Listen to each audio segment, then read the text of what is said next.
name is Craig Jackson. I'm a police officer with the Lubbock ISD Police Department. I've been in law enforcement almost 25 years now. I started my law enforcement career as a military policeman in the Army.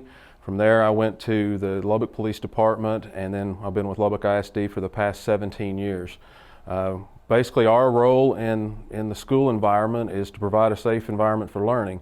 We assist principals, administrators in their daily functions, which can be everything from making felony arrests to assisting with search and seizure issues and that type thing. Primarily, we try to give guidance to our principals as far as search and seizure type issues go.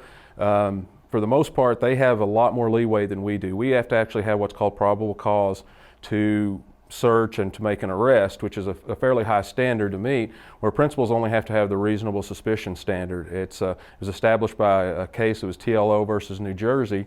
And basically in that case, what happened was a female student was in a girl's restroom, and a teacher went in and could smell cigarette smoke, which based the principal to go ahead and do a search. When he searched her purse, he found some marijuana. The case went to the Supreme Court, and they established that a principal only needs the reasonable suspicion standard based on the smoke that was in the room and that kind of thing, that it was reasonable under the circumstances, since she was the only student in the bathroom, to go ahead and conduct a search where he did find the illegal substance. So we try to assist and guide them, but at the same time we feel better if the administrator has a good working knowledge of the search and seizure, because I've been to court many times and basically grand juries, if the principal had any kind of suspicion at all, anything that was reasonable, then they back that principal up. So it's a good thing to have good working knowledge of.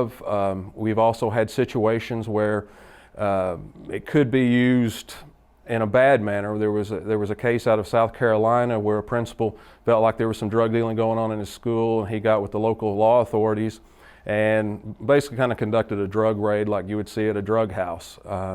And that case ended up costing that administrator his job and cost the school district $1.6 million. So the principals really need to be up on this. They need to work closely with their local law enforcement authorities and kind of get the grounds. And don't ever be afraid to ask leading up, can we do this? Does this look like a legal situation to do? I think one of the primary areas where I see an issue is stolen property. Basically, stolen property is kind of at the lower end of the spectrum for establishing reasonable suspicion. Mass searches are not authorized under that case. I've seen a case where a teacher had a cell phone stolen off of her desk, and she holds 30 students in class and gets the principal to do a search. So under that circumstance, it's exceeding the scope of the search. So there's got to be individual suspicion, and we say reasonable suspicion. That's the individual suspicion that would actually lead a person to believe this specific person has committed a crime or may be in possession of illegal property. Also, the findings of the court has been typically that administrators are given more leeway the more dangerous the item is. If there's a suspicion of a gun, they're going to be a lot more lenient as far as the search that's conducted, and also that'd be a case where law enforcement should be immediately called in to assist the administrator with the search if it's any type of weapon. Also with dangerous drugs, principals have been given a large leeway to go ahead and follow through with their searches. As I said, stolen property is kind of at the lower end of it, usually because it's not going to result in anybody being hurt or anything like that. So it's good common sense. It's good for the administrators to know and to work with their local authorities, and to never be hesitant to contact their local police and run situations by them and kind of establish a groundwork of where the police are going to help and where the administrators are going to be the primary custodians of making the arrest or of making the search. We feel like a valuable time that a principal or administrator should begin calling in police to step in and assist them with these searches would be a situation where there's a dangerous item involved, where they've established their reasonable suspicion. Maybe a student has come to them that they know is a credible student and said they saw this student with some type of a weapon, or they saw this student trying to distribute some kind of a narcotic.